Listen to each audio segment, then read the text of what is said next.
mambo ya nyumbani. Sasa wewe ulipata bahati hiyo? Ulipata hiyo bahati? Tena inawezekana ulikuwa chimbo mkubwa wewe. Na mabibi mkubwa wa zamani wengi hawajasoma, na sio chimbo, hawajasoma. Na ndio maana akili yao imekaa kwenye unyayo. Wana kazi ya kuwaza ngono tu.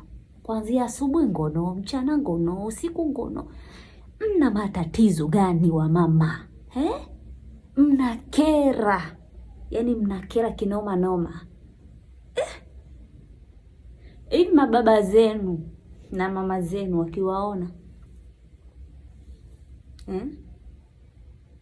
wakiwaona huko na matabia yenu mnayoyafanya, sio wanasikitika, wanasema Mungu wangu, mtoto wangu huyu nimekula shoti mimi. Mungu wangu, sura yangu nitaiweka wapi? Lakini wewe macho makavu.